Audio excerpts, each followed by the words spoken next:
ठीक आहे, चालू करूया. आता बघा, आज बघायचंय आपल्याला काय बघायला लागलोय आपण, स्पीड कंट्रोल. ठीक आहे, पहिला बघितलं speed control from stator side, आता speed control from rotor side. ठीक आहे, स्पीड कंट्रोल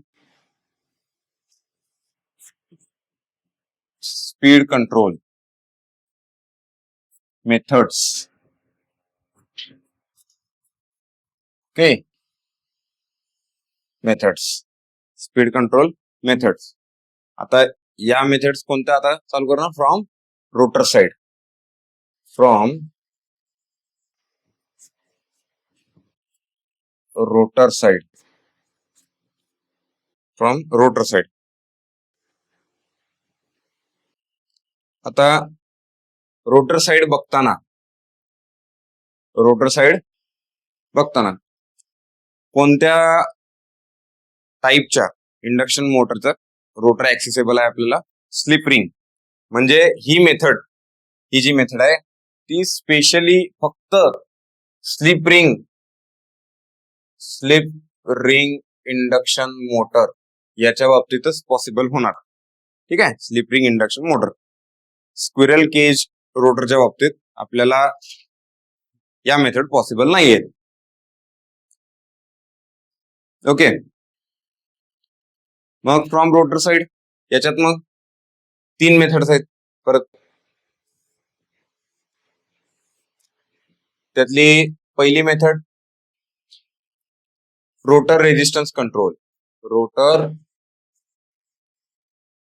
रेजिस्टन्स कंट्रोल. ठीक आहे, दुसरी method rotor EMF injection method. Rotor EMF injection method. ठीक आहे, आणि तिसरी मेथड ही आहे कॅस्केड कनेक्शन.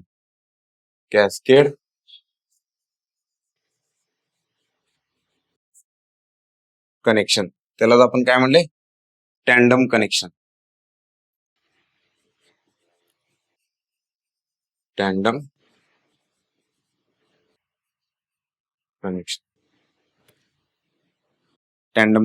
ठीक आहे, यामध्ये एक स्लिप रिंग आणि एक स्क्विरल केज इंडक्शन मोटर वापरतात. स्लिप रिंग इंडक्शन मोटर आणि स्क्विरल केज इंडक्शन मोटर वापरतात. ते बघणार आहे आपण पुढे. पण काल या 3 मेथड आहेत, 3 मेथड बघायच्या वन बाय वन. आता मग बघा, पहिली मेथड आहे त्यातली ही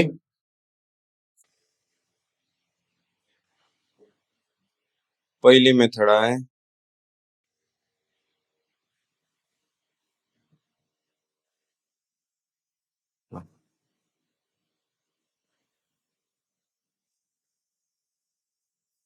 पहिली मेथड कोणते, रोटर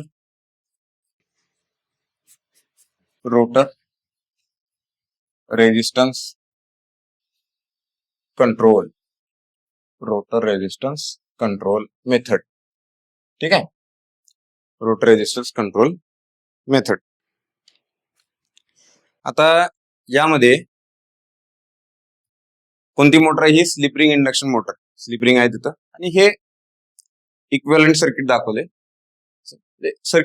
तिथे रोटरच कसं असते आपली 3 फेज वाइंडिंग, स्टार कनेक्शन, अशा पद्धतीचे रोटर वाइंडिंग असते. आणि ते बाहेर कुठं जोडले, स्लिप रिंगला जोडले. त्याचं कनेक्शन जर बघायचं झालं तर असं असतं बघा. आता इथं एकच तुम्हाला दिसायला ही रिंग, अशा 3 असतात. 3 फेज आहे ना, रोटर मधनं 3 फेजेस बाहेर काढलेले असतात आणि अशा 3 रिंग असतात पुढे. ठीक आहे, त्या 3 स्लिप रिंग ह्या, आणि त्या स्लिप रिंगला कनेक्शन जो सप्लाय देतो आपण बाहेर, एक्सटर्नल सर्किट जे कनेक्ट करतो ते वाया कार्बन ब्रशेस कनेक्ट करतो, आणि ते अशा पद्धतीने असते. हे रेजिस्टन्सेस आहेत 3, आणि ते या सर्किटला कनेक्ट केलं with the help of carbon brushes. आता बघा, आपल्याला माहिती आहे काय, माहिती आहे टॉर्कचे equation. Torque is equal to K into S. नाही आता म्हणजे आपण फायनल इक्वेशन घेऊ. ठीक आहे. S S V1 square divided by R2. S V1 square divided by R2. हे कधी बघितलं आपण? अप्रॉक्सिमेट इक्वेशन आहे ना, ऍट रनिंग कंडिशन. मोटर फिरायला लागले आता त्यावेळेचं एक इक्वेशन आहे. आता पाठीमागे मी सांगितलं, आता परत मला सांगायला लावू नका कसं येतंय ते. मागच्या व्हिडिओ मध्ये सांगितलंय. K into S V1 square divided by R2. आता तो R2 आहे तो बघा, हा या वाइंडिंगचा रेजिस्टन्स आहे. या वाइंडिंगचा रेजिस्टन्स रोटर सर्किट जे आहे त्या रोटर सर्किटचा रेजिस्टन्स आहे R2 मध्ये. आता त्यातच आपण काय करणार आहे? एक्सटर्नल रेजिस्टन्स ऍड करणार. एक्सटर्नल रेजिस्टन्स ऍड करणार आणि तो काय बनतोय बघा. मग हा plus R external plus R external अशा पद्धतीचं सर्किट बनते.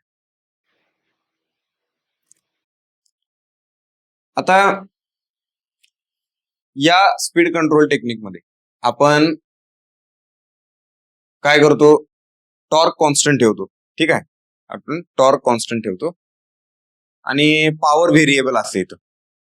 ओके, त्याचं रिझन काय आहे बघा. आपलं मेन पर्पज काय आहे की लोड लावलेला आहे, आपण मशीनवर लोड लावलाय. लोड लावलाय म्हणजे लोड टॉर्क आहे.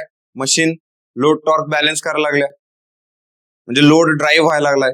आणि अशा केसमध्ये आपल्याला त्याचं स्पीड कंट्रोल करायचं आहे. बरोबर, म्हणजे याचा अर्थ काय? लोड टॉर्क कॉन्स्टंट राहायला पाहिजे आणि तुम्ही स्पीड चेंज करायचंय. म्हणजे इथं पण आपण ते फॉलो करणार आहे. मग इथं कोणता ड्राईव्ह असणार आहे? हा constant torque variable power drive.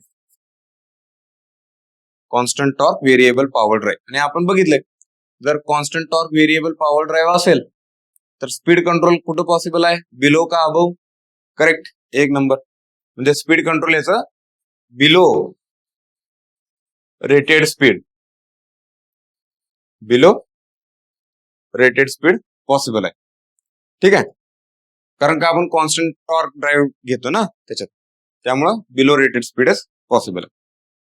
आता टॉर्क जर कॉन्स्टंट असेल, आता बघा ह्याच्यात टॉर्क कॉन्स्टंट अँड V1 म्हणजे व्होल्टेज पण कॉन्स्टंट. स्टेटरला जे व्होल्टेज लावलेलं असणार आहे हे असणार आहे V1.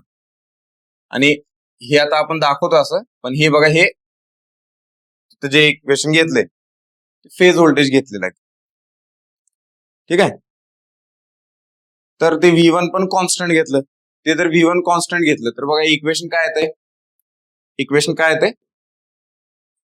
S divided by R2 plus R external is equal to constant. सगळंच कॉन्स्टंट आहे आता. Is equal to constant. ठीक आहे,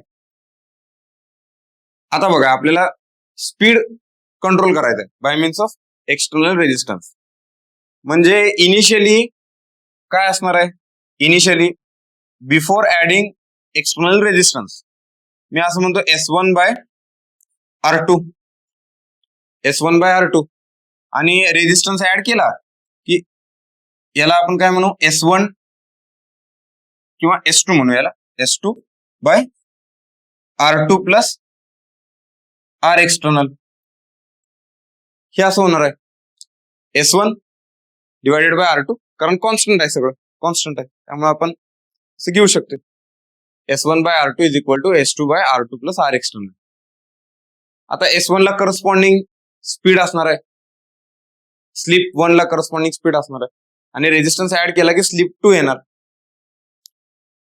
दुसरा स्लिप येणार आणि त्यावेळी मग आपल्याला दुसरं स्पीड मिळणार आहे. अशा पद्धतीने तुम्ही रेजिस्टन्स, एक्सटर्नल रेजिस्टन्स जसा ऍड कराल तसं ते आपल्याला व्हॅल्यू मिळणार. आता हे आपण एखाद्या छोट्याशा एक्झाम्पलला पण समजून घेऊ शकतो. बघा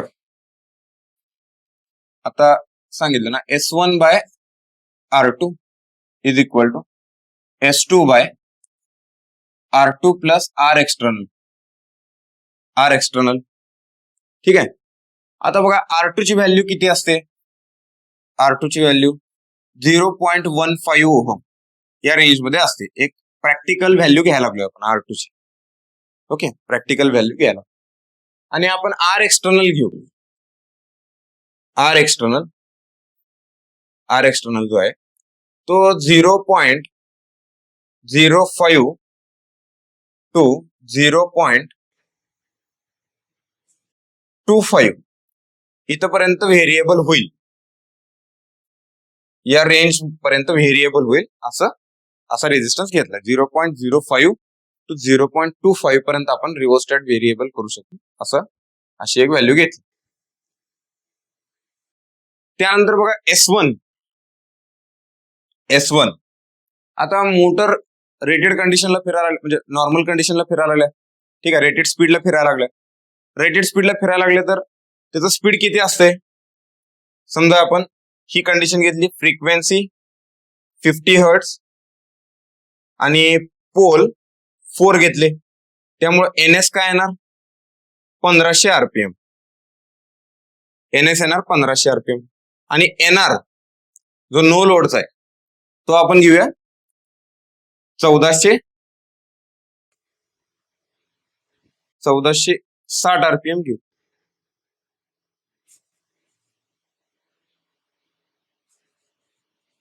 1460 RPM. आता याच्यावरून मला स्लिप सांगा बरं किती येते?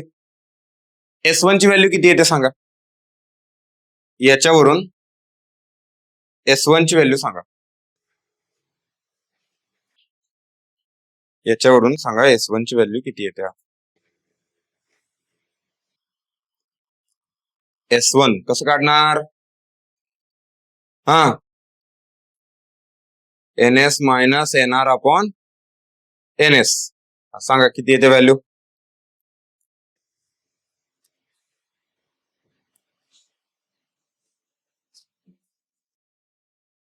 सांगा लवकर, सांगा.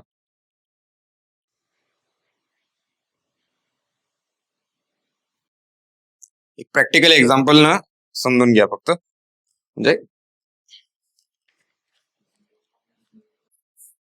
किती येते? 0.026 आली स्लिपची व्हॅल्यू. आता ह्या स्लिपला करस्पॉन्डिंग स्पीड आहे 1460 RPM. हे लक्षात राहू दे तुमच्या. करस्पॉन्डिंग स्पीड आहे 1460 RPM. आता बघा ह्या व्हॅल्यू सगळे घेऊ आपण. S1 घेतला 0.026 डिवायडेड बाय R2 किती घेतला? 0.15. इथं घेतला S2 काढायचा आहे आपल्याला, S2 काढायचा आहे आणि 0.15 प्लस 0.1 हा त्याच्यात ऍड केला मी. 0.1 ऍड केला म्हणजे थोडासा स्लाइड करून रेजिस्टन्स एक्सटर्नल रेजिस्टन्स ऍड केला. हा 0.1. मला सांगा S2 ची व्हॅल्यू काय येते आता? पटदिशी सांगा. S2 is equal to 0.026 into 0.25 divided by 0.15. S2 ची व्हॅल्यू सांगा.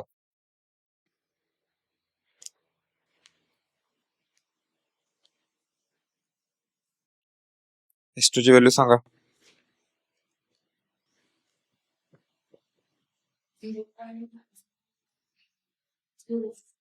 0.0433.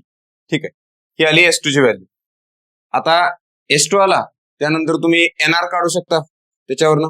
NR2 म्हणूया आपण. NR2 NS1 minus S2.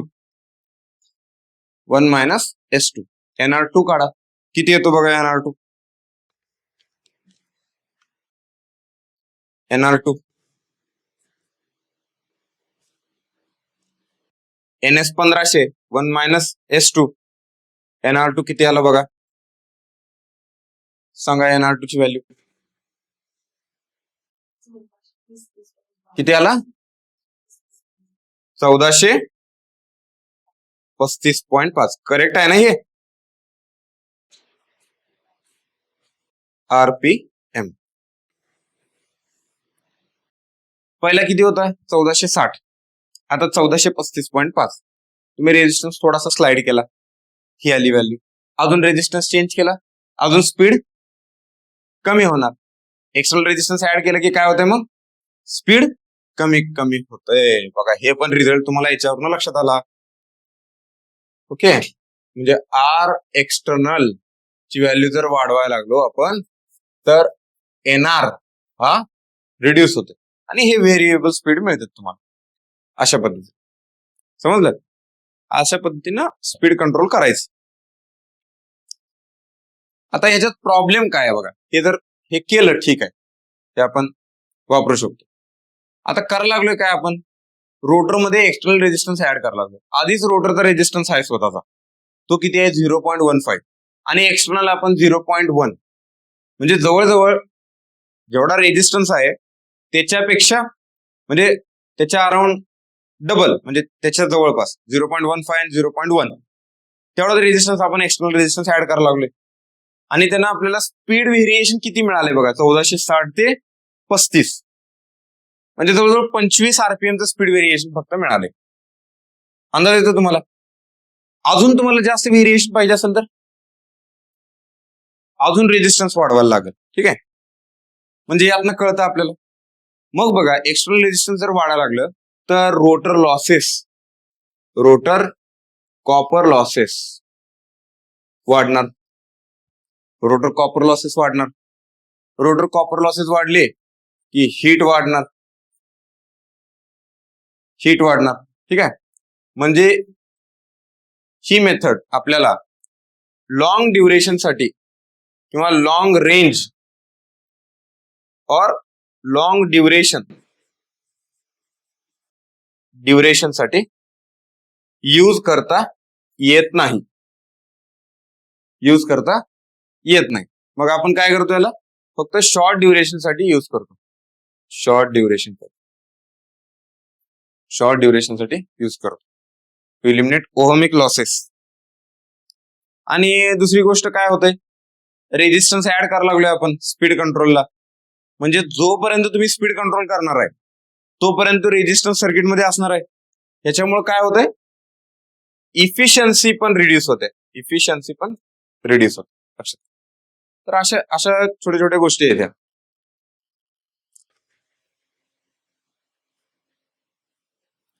तर हे आपलं जे आता डिस्कस केलं त्याच्यावरनं कन्क्लुजन निघालं. तर हे लक्षात राहू दे. ठीक आहे, पुढे जाऊया. झालं इथपर्यंत? ठीक आहे. हे एक्झाम्पलने एक तुम्हाला सांगितलं. आता असेच एक्झाम्पल तुम्हाला प्रॅक्टिस पण करायचे आहेत. ओके, आणि हे बघा, मला हे पण सांगतो, हे यातलं आपलं थोडस मॉडरेट डिफिकल्ट लेवलचं एक्झाम्पल आहे. ह्याच्यापेक्षा सोपे असतात, काय काळजी करू नका, सोपे असतात. फक्त फॉर्म्युले तुमच्या डोक्यात पाहिजेत. ओके, लक्षात येते? चला पुढे जाऊया. आता बघा पुढची मेथड आहे दुसरी, रोटर EMF इंजेक्शन मेथड. ही कोणती मेथड बघायची आपल्याला? दुसरी मेथड आहे रोटर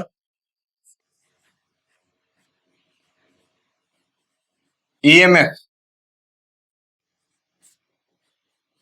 इंजेक्शन मेथड. आता रोटर मध्ये एक्सटर्नल व्होल्टेज ऍड करायचं आहे.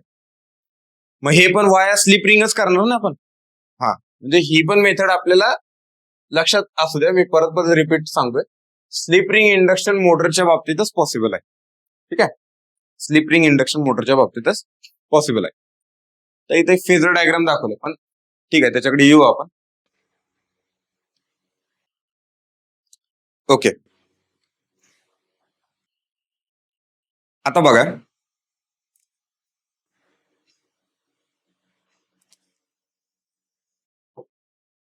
लक्ष द्या, ह्याच्यात काय करणार आहे आपण? पहिला रोटर सर्किट आठवा जरा. Rotor circuit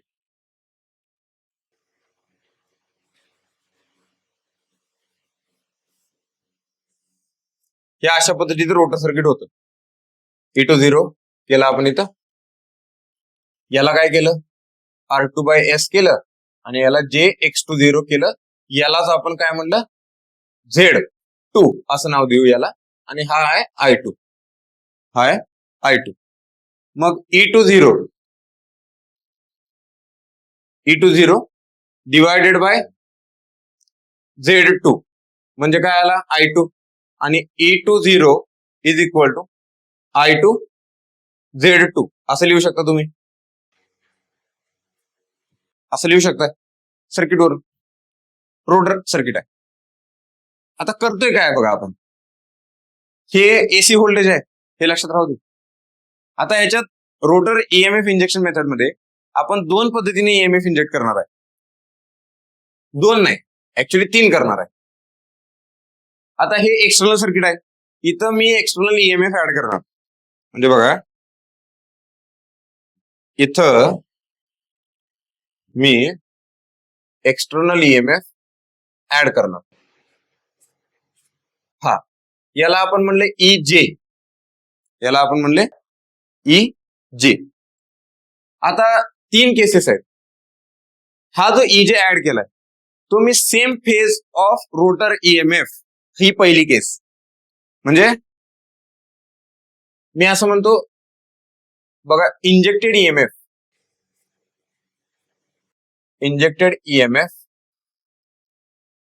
is in same phase with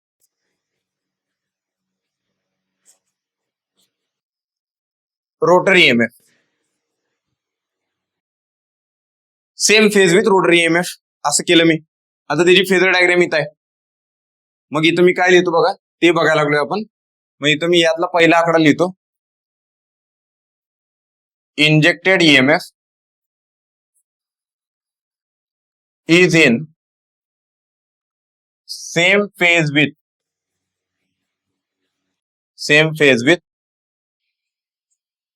rotor EMF. आता E20 हा रोटर ईएमएफ आहे, EJ हा इंजेक्टेड ईएमएफ आहे. तो सेम फेज मध्ये ऍड केला. म्हणजे रिझल्टंट वाढला. मग E2R हा रिझल्टंट आहे. हा काय झाला, E20 प्लस EJ. काय झाला, E20 प्लस EJ. ओके. हा, आता बघा, आता ठीक आहे, आपण एक सर्किट लिहिलं इथं ते एस न डिवाइड करून सर्किट लिहिलं होतं आपण. बरं, त्याच्याऐवजी आपण काय करूया, हे बघा एक गोष्ट काय झालं, आपण हे सर्किट काढलं. आपण हे एस हे इथं घेऊ, हे R2/S नको, हे R2 घेऊ. आणि इथं काय घेणार, JSX20. ठीक आहे, म्हणजे हे एस इथं घेतलं मी. ओके, हे एस इथं घेतलं एस. कारण का आपल्याला ते स्लिप काय होते ते बघायचं ना, स्लिप बघायचं काय होते.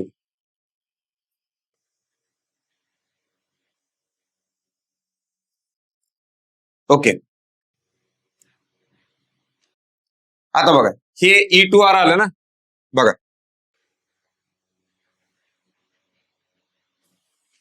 हा SE20 आणि रिझल्टंट काय आलं, E2R is equal to SE20 plus EJ. हे आलं माझं रिझल्टंट.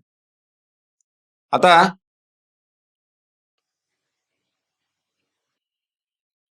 बघा SE20 इज इक्वल फेज मध्ये आहे. म्हणजे समजा फॉर एक्झाम्पल याची जर पोलॅरिटी आपण इन्स्टंटेनियस पोलॅरिटी घेतली प्लस मायनस. ठीक आहे, मला सांगा जर याची पोलॅरिटी मी प्लस मायनस घेतली, हे सेम फेज मध्ये आहे का अपोजिंग फेज मध्ये? अपोजिंग फेज मध्ये, कारण हा आता याला अपोज करणार, म्हणजे मला काय घ्यायला लागेल? Minus plus. आता सेम फेज मध्ये झालं, ठीक आहे, कळते का हे? सेम फेज मध्ये जर मी इथे केव्हीएल अप्लाय केला, बघा, म्हणून कधी कधी काय होते, आपण इक्वेशन डायरेक्ट लिहितो ना, ही काळजी घ्यायची. केव्हीएल प्रॉपर मेथडनं जायचं, केव्हीएल अप्लाय करायचं, त्याच्यावरून इक्वेशन्स काढायचे. आता इथं बघा, हे झालं सेम फेज मध्ये, इथं मायनस इथं प्लस, म्हणजे याची पोलॅरिटी काय झाली, इथं बाहेर लिहितो, याची पोलॅरिटी झाली मायनस प्लस. आता केव्हीएल अप्लाय करा बरं, याच्यात केव्हीएल अप्लाय करा, minus AC20 plus I2 Z2 minus EJ is equal to 0. मग काय लिहिलं मी? SE20 plus EJ is equal to I2 Z2.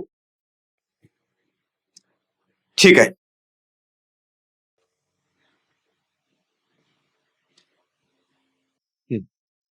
I2 Z2.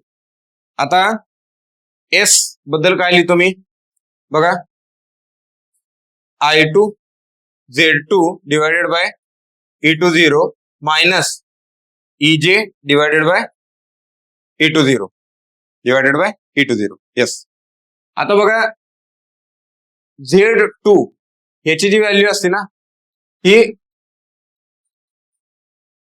Very small, लहान असते व्हॅल्यू, आणि E20 ची व्हॅल्यू फार मोठी असते, म्हणजे E20 much greater than Z2.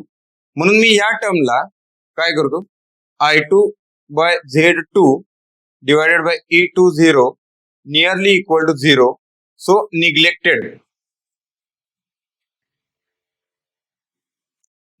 मग काय आलं बघा, S is equal to minus EJ by E20, minus EJ by E20. याच्यावरनं काय कळालं, याच्यावरनं रिझल्ट काय आला बघा, या हे जे आपण डिराईव्ह केलं याच्यावरून काय कळालं, याच्यावरून स्लिप निगेटिव्ह, स्लिप आलं निगेटिव्ह. आणि एनआर काय, एनआर ची व्हॅल्यू काय लिहित होतो आपण? NR is equal to NS 1 minus S, 1 minus S. आता स्लिप निगेटिव्ह आला, स्लिप निगेटिव्ह आला, निगेटिव्ह निगेटिव्ह काय झालं? पॉझिटिव्ह. म्हणजे बघा, हे याला मी म्हणतो S डॅश, S डॅश, आणि हा S डॅश काय निगेटिव्ह आहे, हा मायनस S डॅश म्हणून मायनस S डॅश आला. आता हा स्लिप आहे निगेटिव्ह, निगेटिव्ह जर इथं टाकलं मी तर काय होतंय बघा, NR ग्रेटर दॅन NS. हे कळालं का? हा जर मी इथं टाकला S डॅश, हा जर S डॅश हा जर इथं टाकला निगेटिव्ह, तर काय येणार? NR greater than NS. आणि हा काय होणार आहे इथं बघा, इथं मी ही नंतर व्हिडिओ बघा व्यवस्थित बरं का, हे केलं पॉझिटिव्ह, हे झालं S डॅश. समजलं का? तो जर इथं टाकला तर पॉझिटिव्ह झाला, स्लिप निगेटिव्ह झाला, आणि NR ग्रेटर दॅन NS, म्हणजे ह्याच्यात काय झालं, speed control possible above synchronous speed. Okay, speed control तुम्हाला आता सिंक्रोनस स्पीडच्या वर पॉसिबल झालं. कधी? Wien injected EMF is in same phase with rotor EMF. ठीक आहे, injected EMF in same phase with rotor EMF. मग याच्यात काय म्हणणार बघा, कन्क्लुजन काय ना, speed control above synchronous speed, हा फार मोठा रिझल्ट आला त्यातनं, फार फार मोठा रिझल्ट आला. समजलं का? लक्षात आलं काय?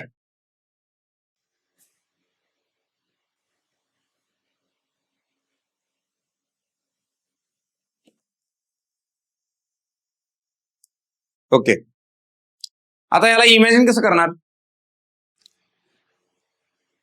याला इमॅजिन कसं करणार हे बघा, लक्ष द्या, आता लक्ष द्या.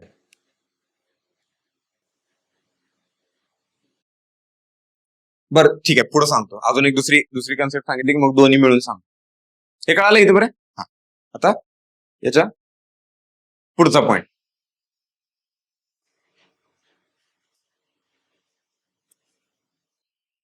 हा बघा, पुढचा पॉइंट काय? यातला second point, injected EMF is in phase opposition with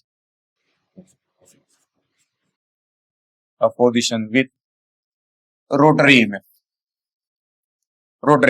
ठीक आहे, injected EMF is in phase opposition with rotary EMF. आता इथं तुम्हाला दिसतंय, हा बघा रोटरी ईएमएफ आहे, त्याच्या अपोजिशन फेज अपोजिशन मध्ये इंजेक्टेड ईएमएफ आहे. मग E2R हा काय आला? E2R is equal to E20 minus EJ. E20 minus EJ. आता हे पण तुम्ही समजून घ्या आपल्या डायग्राम नुसार. बघा, आता इथं हा इंजेक्टेड ईएमएफ आहे EJ, इथं आपला E20 हा ईएमएफ आहे, हाय Z2 हाय I2, आणि याची polarity instantaneous polarity plus minus घेतली. याची पोलॅरिटी काय येणार? हा पण अपोज करायला लागला, हा याला अपोज करायला लागला, म्हणजे याची पण पोलॅरिटी प्लस मायनस. जर मी इथं केव्हीएल अप्लाय केला तर बघा, minus E20 plus I2, sorry S आहे ना इथं, S E20 plus I2 Z2 plus EJ is equal to 0. मग बघा काय येणार इथं? हा, S E20 minus EJ is equal to I2 Z2. Okay, actually आपल्याला एस E20 एका साईडला ठेवायला पाहिजे होतं. S E20 is equal to I2 Z2 plus EJ, आणि S is equal to I2 Z2 upon E20 plus EJ by E20. आता ही term काय केली? निग्लेक्ट केली. याच्यावरून काय आलं बघा, S is equal to EJ upon E20. ही काय व्हॅल्यू? पॉझिटिव्ह. ही व्हॅल्यू आहे पॉझिटिव्ह. मग NR is equal to NS 1 minus S, आणि हा जो आहे हा S हा पॉझिटिव्ह आहे, हा पॉझिटिव्ह आला तर NR लेस दॅन NS. म्हणजे याच्यात काय कळालं? Speed control. हा below synchronous speed, rated speed. आता ते गेलं, आपण NS ला कम्पेअर करायला लागलो. Speed control below synchronous speed, below synchronous speed. आणि याला काय म्हणतो आपण? Sub synchronous speed control. याला म्हणतो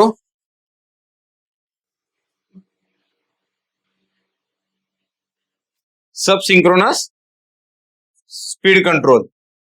आणि ऑब्विसली त्याला काय म्हणणार? मागच्याला याला काय म्हणणार? Super synchronous speed control.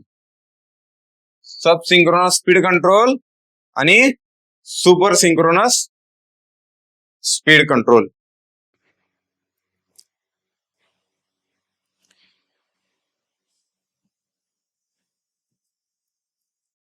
समजलं का?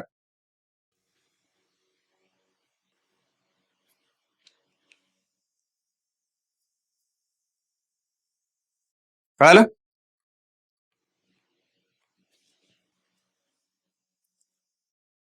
हे कशासाठी एवढं केलं आपण? कशासाठी केलं? मेन रिझल्ट शोधायला. आता बघा, तुम्ही गेट बद्दल डिस्कस करायला लागलो म्हणून हे एवढं डिटेल बघितलं. आता जर तुम्ही कॉम्पिटेटिव्ह एक्झामच्या बाबतीत जर बघणार असाल, कॉम्पिटेटिव्ह एक्झामला स्टार्ट आणि एंड रिझल्ट एवढाच लक्षात ठेवायचा. काय लक्षात ठेवणार कॉम्पिटेटिव्ह एक्झामच्या बाबतीत? मग जर मला स्पीड कंट्रोल करायचं असेल, इंजेक्टेड ईएमएफ सेम फेज मध्ये असेल, त्यावेळी super synchronous speed control possible आहे. आणि जर इंजेक्टेड ईएमएफ अपोजिशन मध्ये असेल तर सब सिंक्रोनस स्पीड कंट्रोल पॉसिबल आहे. ओके, आता याला तुम्ही कसं इमॅजिन करणार? त्या बघा, लक्ष द्या. तुमच्या डोक्यात काय आलं पाहिजे? लग्नाच्या टायमाला फेरे घेतात की नाही, ते आता डोळ्यासमोर आणा. आता मुलगी कोण आहे? त्यातली मुलगी आहे एनएस. मुलगी कायम सिंक्रोनस स्पीडला असते, ती पुढे आहे. आता नॉर्मल कंडिशन ऑब्झर्व करा. काय नॉर्मल मोटरची condition? NS is greater than NR. ठीक आहे, म्हणजे आता काय झाले, मुलीनं मुलाचा हात पकडलाय, फेरी घ्यायला लागल्या. एनएस मुलगी आहे, सिंक्रोनस स्पीड म्हणजे मुलगी, मुलगा म्हणजे एनआर रोटर स्पीड.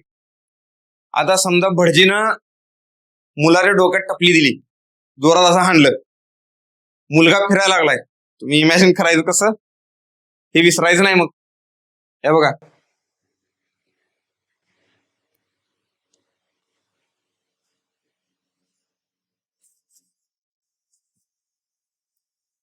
ओके, हे अशी फिरायला लागलेत, हे अशी फिरायला लागलेत दोघं. ओके, ही मुलगी. ओके, हा. आता समजा इथं भटजी आहेत, हे या भटजीने याला टपली दिली डोक्यात. पुढे जाणार तो, पुढे जाणार, आणि एवढ्या जोरात टपली दिली तो बायकोच्या पुढेच डायरेक्ट. काय झालं मग? एनआर ग्रेटर दॅन एनएस, म्हणजे तू गेला ना पुढं सुपर सिंक्रोनस. आणि भटजीने टपली म्हणजे जी हाताची डायरेक्शन असणार आहे ती याच्या रोटेशनच्या डायरेक्शनला असणार ना. समजतंय का? म्हणजे E20 ज्या डायरेक्शनला आहे त्याच डायरेक्शनला आपण EJ इंजेक्टेड ईएमएफ ऍड केला. हा कोण आहे? EJ इंजेक्टेड ईएमएफ ऍड केला तर काय होतंय? NR greater than NS. NS जातो पुढं, एनआर जातो एनएसच्या पुढं. समजलं का? ती इमॅजिन करा डोळ्यासमोर, सीन येऊ देतो. मुलगी पुढं आहे, मुलगा माग आहे, भटजीनं डोक्यात टपली दिली, मुलगा गेला पुढं. आता speed control possible over synchronous speed, super synchronous speed control possible आहे. वेन म्हणजे भटजीचा हात त्यांच्या सेम डायरेक्शनला पाहिजे, म्हणजे injected EMF is in same phase with rotor EMF. आता अपोजिट इमॅजिन करा. आता भटजीनं टपली दिली, हा ज्या डायरेक्शनला फिरायला लागलाय, भटजीनं मारले याच्या रिव्हर्स डायरेक्शनला. Injected EMF is in phase opposition with rotor EMF. त्यावेळी हा मागे राहणार का पुढे जाणार? मागे राहणार का पुढे जाणार? मागे राहणार. म्हणजे बघा इथं काय कळालं, ह्या सेकंड केस मध्ये एनआर लेस दॅन एनएस, सब synchronous speed control possible.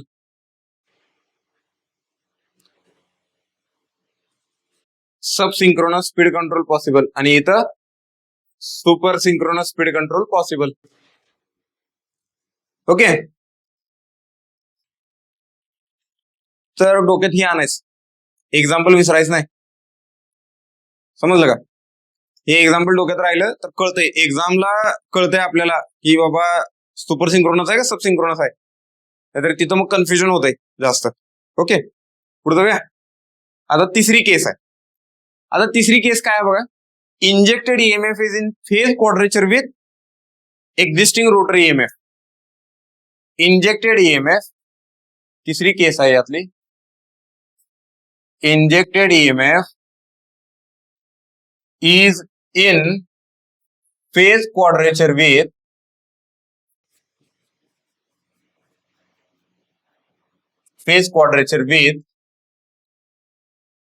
existing rotor EMF. Existing rotor EMF. यावेळी काही होत नाही, यावेळी फक्त पॉवर फॅक्टर इम्प्रूव्ह होतोय. कुणाचा? ठीक आहे, मशीनचा. ओव्हरऑल मशीनचा. Machine power factor improve.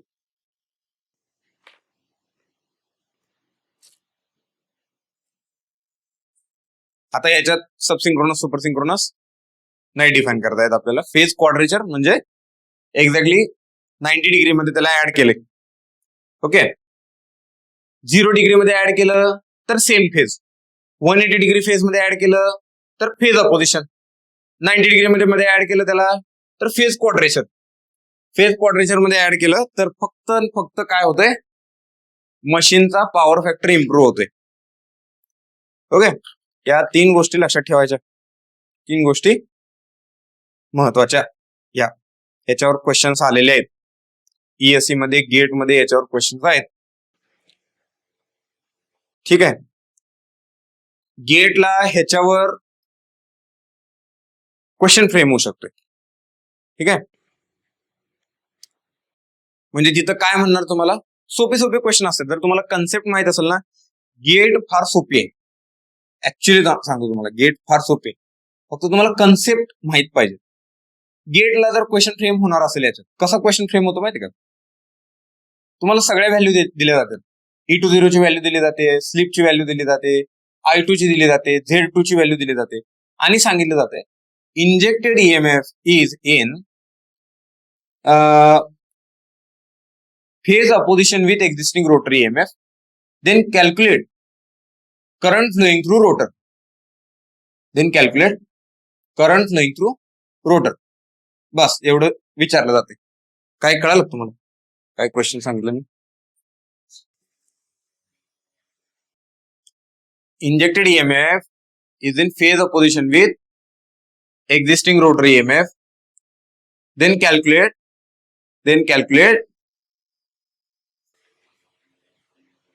Rotor current. आणि या सगळ्या व्हॅल्यू दिल्या जातात. फक्त त्यावेळी तुम्हाला डोक्यात आलं पाहिजे हे सर्किट जर डोक्यात आलं, तुमचा प्रॉब्लेम सुटला. आणि ही व्हॅल्यू टाईप करायची असते फक्त तिथं. समजलं? असे सोपे क्वेश्चन असतात गेटचे. फक्त तुम्हाला कन्सेप्ट काय दिलाय, फक्त एवढं स्टेटमेंट दिलंय. गिवन व्हॅल्यू ऑफ स्लिप दिल्या, रोटरी ईएमएफ दिलाय, R2 दिलाय, X2 दिलाय, गिवन मध्ये दिलंय सगळं. आणि काय म्हणले, एक्झिस्टिंग ईएमएफ. आणि हा पण दिला इंजेक्टेड ईएमएफ. इंजेक्टेड ईएमएफ ची व्हॅल्यू दिल्या.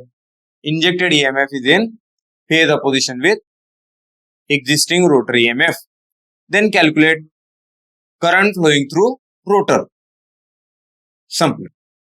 अवघड आहे का? ही इक्वेशन फक्त एका इक्वेशनवर तुमचा आन्सर येते. Z2 मध्ये सगळं आहे. हा बघा काय आहे, R2 आहे. हा काय आहे, JS X20. सगळं दिले. सिंपल. अशा पद्धतीचे क्वेश्चन असतात. गेट क्वालिफाय करण्यासाठी किंवा ईएससी क्वालिफाय करण्यासाठी तुम्हाला ना प्रत्येक पॉइंटला रिस्पेक्टफुली वेळ द्यायला लागते. प्रत्येक पॉइंटला असं गडबड करून नाही चालेल. म्हणजे आलं नुसतं पाठ केलं, रट्टा मारला आणि गेलं असं नाही. हा, पाठ तर करायचा आहे. पाठ पाठ करायलाच लागतं. आपलं स्टडीमध्ये असंच आहे की म्हणजे काय काय ठिकाणी तुम्हाला रट्टा मारायला लागतोय, काय काय ठिकाणी मेमराईज करायला लागतोय, पण जिथं रिस्पॉन्स टाइम कमी असतोय तिथं आपल्याला पाठ करायचंच आहे. मग रिव्हिजन जितक्या वेळ जास्त होईल तितक्या वेळ ते आपोआप पाठ व्हायला चालू होते. ओके, चला ठीक आहे. आता पुढे जाऊ.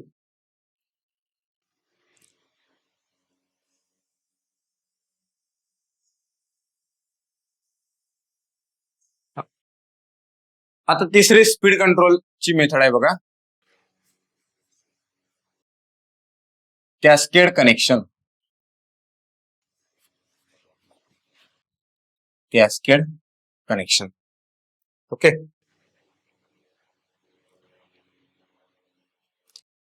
तिसरी मेथड आहे कॅस्केड कनेक्शन.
बघा, याला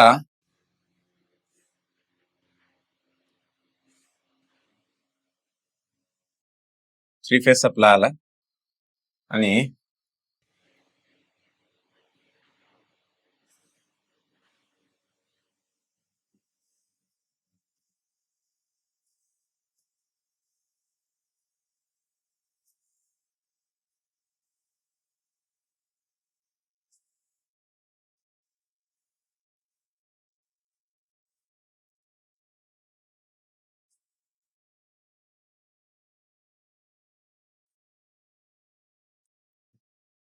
हा असा सप्लाय याला दिलाय. हे बघा, ही आहे slip ring induction machine, slip ring induction motor. ठीक आहे, याचे नंबर ऑफ पोल्स आहेत P1 आणि ही आहे स्क्विरल केज इंडक्शन मोटर आणि याचे नंबर ऑफ पोल्स आहेत P2. नंबर ऑफ पोल्स आहेत P2. इथं बघा, याची फ्रिक्वेन्सी आहे F, ही सप्लाय फ्रिक्वेन्सी आहे आणि हा थ्री फेज सप्लाय आहे. Three phase supply, three phase supply. Okay, आणि ही फ्रिक्वेन्सी आहे, फ्रिक्वेन्सी F.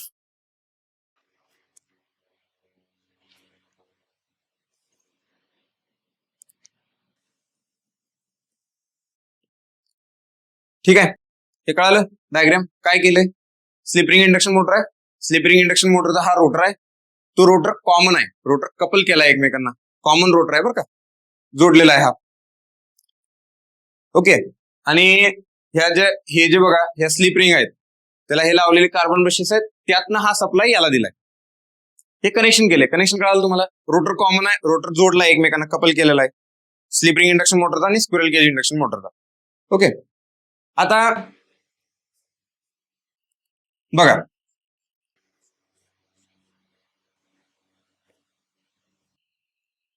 हा याला सप्लाय दिलाय ना आपण स्लिप रिंग इंडक्शन मोटरला, त्यामुळं पॉवर इथं आल्या आणि पॉवर कोण ठरवणार, ह्याच आपल्या या सेटचं स्पीड कोण ठरवणार, ही machine, slip ring induction motor. ठीक आहे, मग काय लिहितो आपण, N set is equal to 120 F by P. पीच्या तिथं काय म्हणणार मी P1, पीच्या तिथं काय म्हणणार P1, हे लक्षात ठेवा. ओके.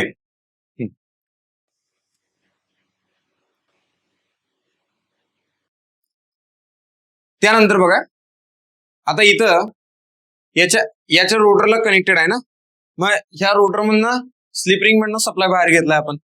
मग रोटरची फ्रिक्वेन्सी काय असते F2, रोटरची, या रोटरची, हा रोटर आहे बरं का, याची फ्रिक्वेन्सी काय असते F2 is equal to SF. काय असते frequency S into F, F2 is equal to SF. मग बघा स्क्विरल केज इंडक्शन मोटरला जो सप्लाय आलाय ही कोणती फ्रिक्वेन्सी आहे, फ्रिक्वेन्सी F2, आणि ही काय असणार आहे SF. हे कळालं का इथपर्यंत, SF, हे विसरू नका, फ्रिक्वेन्सी काय गेल्या SF. ओके.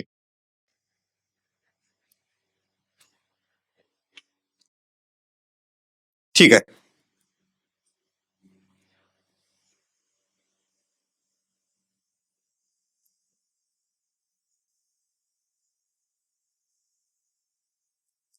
हे लक्षात आलं इथपर्यंत.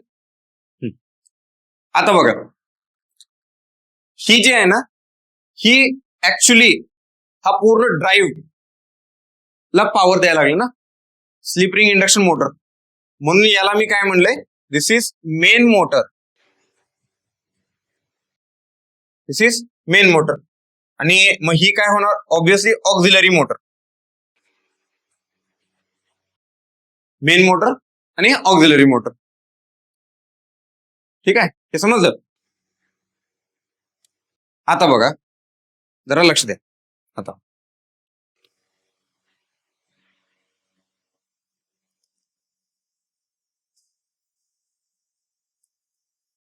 मेन मोटर साठी NM रोटरचं स्पीड मी आता काय लिहिणार, 120 F by P1 into 1 minus S1, 1 minus S1. ठीक आहे. ओके, किंवा 1 मायनस S घेऊ, 1 मायनस S, ते S घेतलं ना तिथं, 1 मायनस S, पहिला S घेतला, 1 मायनस S. आता बघा ही ऑक्झिलरी मोटर आहे, ऑक्झिलरी मोटर, ऑक्झिलरी मोटरला जो सप्लाय दिलाय त्याची फ्रिक्वेन्सी काय आहे SF, 120, म्हणून इथं काय लिहितो मी SF डिवायडेड बाय P2 आणि 1 मायनस S डॅश, म्हणून 1 मायनस S डॅश. हे काय असणार, हे स्लिप, या रोटरचं स्लिप असणार. हे क्लिअर होतंय. हा,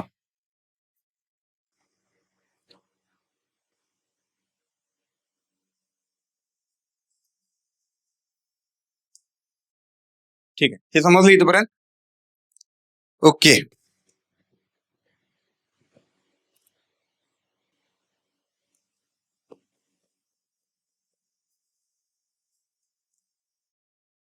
आता बघा जर समजा ह्या दोन मोटरमध्ये एक जर ही केस असेल, म्हणजे मेन मोटर ज्या डायरेक्शनला फिरायला लागल्या, मेन मोटर ज्या डायरेक्शनला फिरायला लागल्या, जर त्याच डायरेक्शनला ऑक्झिलरी मोटर फिरली, त्याच डायरेक्शनला ऑक्झिलरी मोटर फिरली, याला आपण म्हणतो क्युम्युलेटिव्ह कॅस्केडिंग.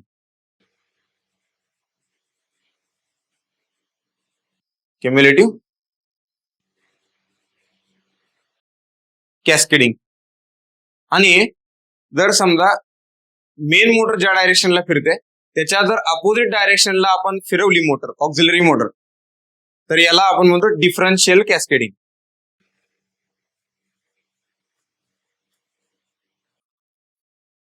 Differential cascading.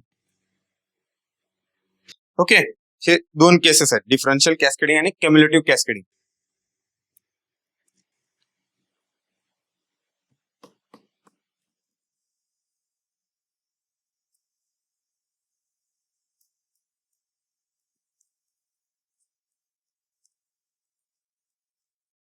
कळालं का इथपर्यंत?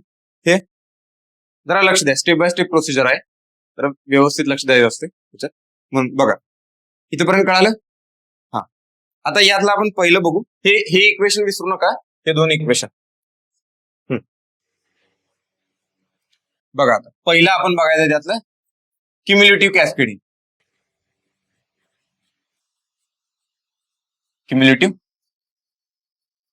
Cascading. Cumulative cascading. Cumulative cascading मध्ये काय होतंय? N M is equal to N A, same डायरेक्शनला फिरणार आहेत दोन्ही मोटर. ओके, मग काय लिहितो आपण?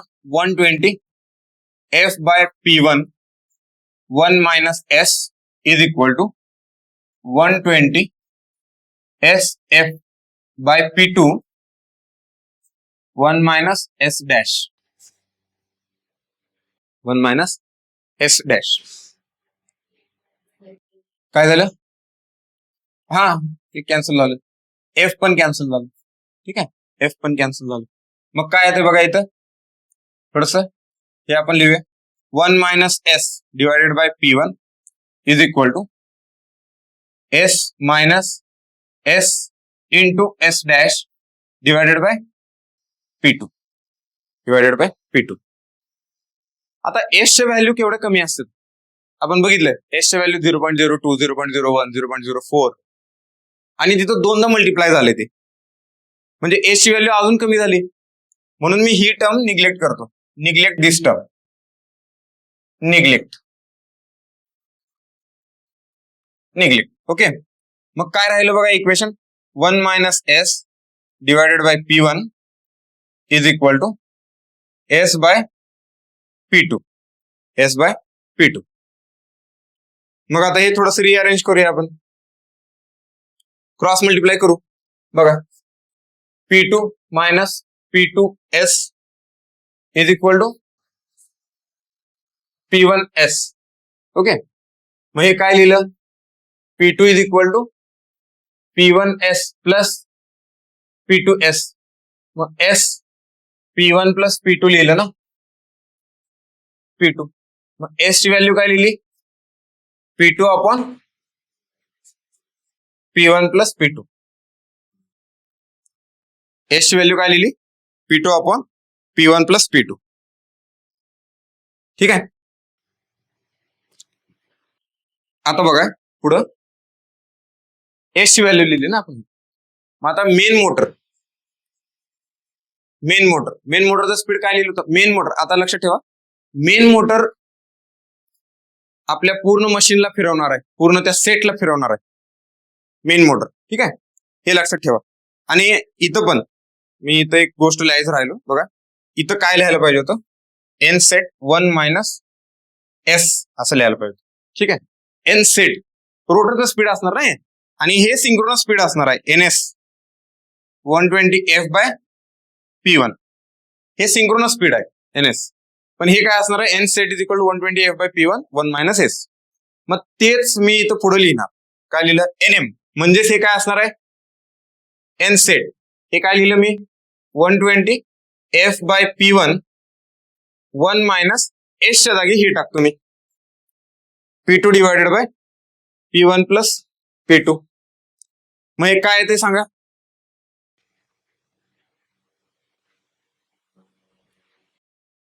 हा, काय आहे ते सांगा आता. एन सेट किंवा NM is equal to N set. हे काय येणार? हे क्रॉस मल्टिप्लाय केलं P1 plus P2 minus P2, मग 120 F by P1 plus P2 minus P2, म्हणजे P1 राहिले इथं, डिवायडेड बाय P1 आणि P1 प्लस P2. हे P1 कॅन्सल झालं. काय शिल्लक राहिलं? F by P1 plus P2, P1 plus P2. समजलं का हे? मग एन सेट आता काय आलं बघा. ज्यावेळी दोन मशीनला सप्लाय देतो आपण, दोन मशीनला, बघा थोडस समजून घ्या काय ते. ज्यावेळी मी या मशीनला सप्लाय दिला, आणि हा पूर्ण सेट फिरायला लागलाय, स्क्विरल केज इंडक्शन मोटर त्याच्यावर लावले, पूर्ण सेट फिरायला लागलाय. मी काय केलं, इथं तुम्ही असं कन्सिडर करा, इथे एक स्विच आहे, पहिला हा सेट फिरायला लागलाय, व्यवस्थित पूर्ण फिरायला लागलाय. मला दोन केसेस बघायचे आहेत, एक कम्युलेटिव्ह कॅस्केडिंग, एक डिफरन्शियल कॅस्केडिंग. मी काय केलं, ह्या मशीन मध्ये असे सेटिंग केलं, म्हणजे ह्याला जो सप्लाय दिलाय आपण अशा पद्धतीने दिला, जेणेकरून याचं रोटेशन ज्या डायरेक्शनला आहे त्याच डायरेक्शनला याचं पण रोटेशन होईल. ते कशावर असते, हे रोटेशन कशावर असते, RYB च्या सिक्वेन्सवर असतं ना, RYB च्या सिक्वेन्सवर असतं. मग त्या पद्धतीने मी सिक्वेन्स दिला, आणि अशा पद्धतीने सिक्वेन्स दिला की जे मेन मोटर आहे, मेन मोटरची जी रोटेशनची डायरेक्शन आहे त्याच डायरेक्शनला स्क्विरल केज इंडक्शन मोटरची रोटेशन डायरेक्शन येणार. ठीक आहे. आणि मी अशा पद्धतीने सेटिंग केल्याने हा स्विच क्लोज केला. हा स्विच क्लोज केल्यानंतर काय होतंय पुढं ते येत आहे. काय होतंय पुढं ते बघा, येत आहे. फायनल काय येते, हे येते. फायनल हे येत. मग ह्याच्यात मला सांगा, सेटचं स्पीड काय झालंय इथं, divided by P1 plus P2 आले. सेटचं स्पीड काय होते, कमी होते. कारण P1 काय आहे बघा, P1 आणि P1 फॉर एक्झाम्पल 4 असेल तर P2 6 असणार, आणि दोन्ही वेगवेगळे आहेत. P1 आणि P2 दोन्ही वेगवेगळे आहेत. मग काय होणार इथं, सेटचं स्पीड कमी झालं. हे कधी कशात होते, क्युम्युलेटिव्ह कॅस्केडिंग मध्ये. ओके.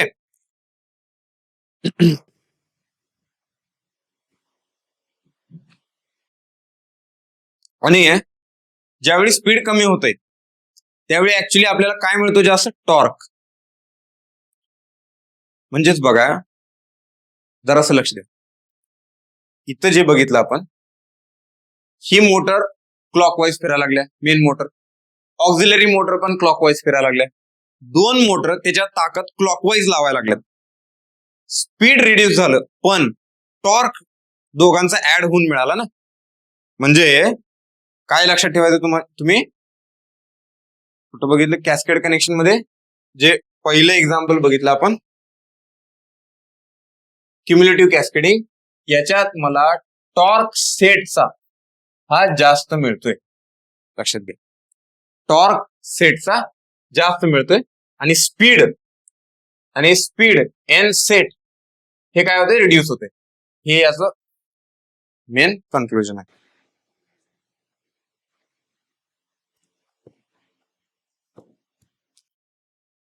समजलं, कळालं का इथपर्यंत? आता पुढं वेळ झाला. Second point, differential cascading.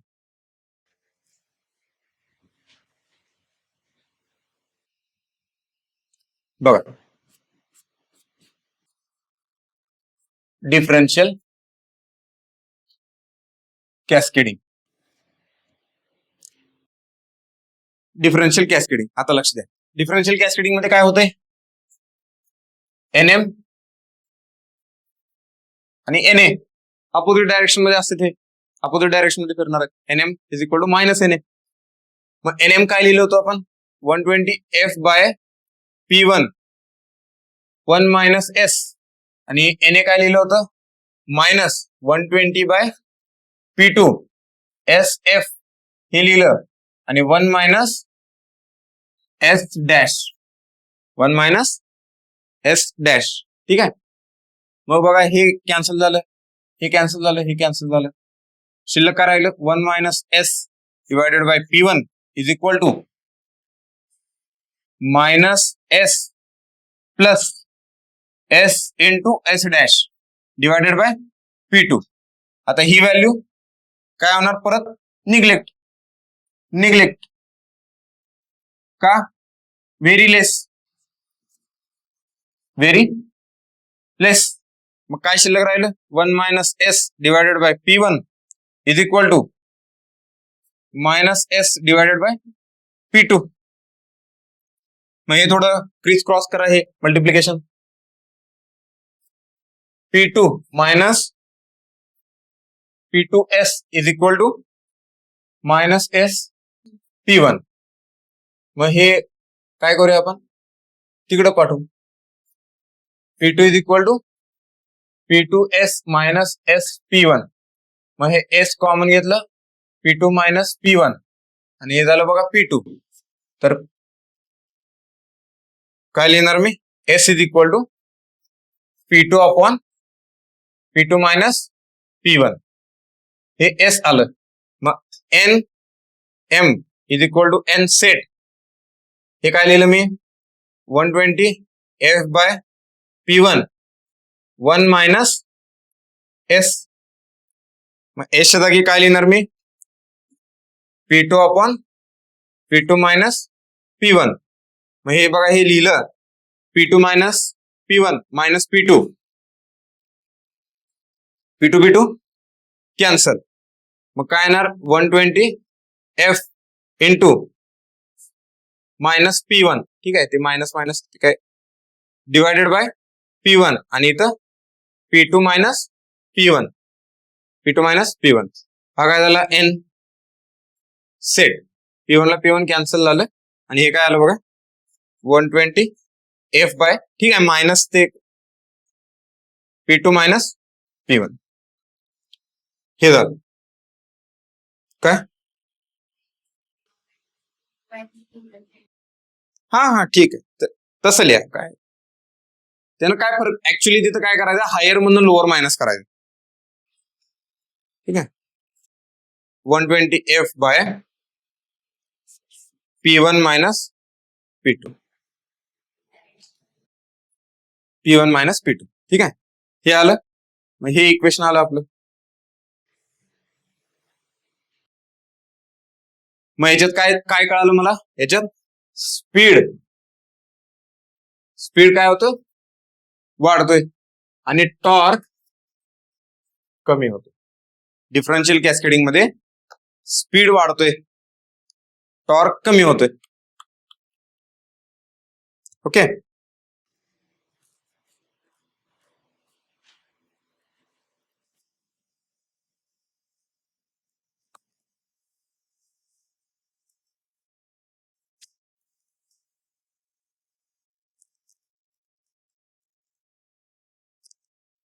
समजलं का इथपर्यंत?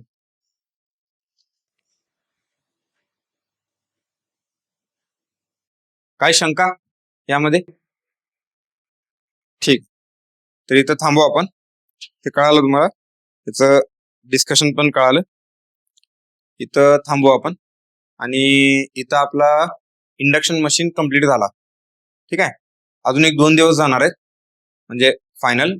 ह्याच्या पुढे आहे सिंगल फेज इंडक्शन मशीन्स बघायचं यानंतर,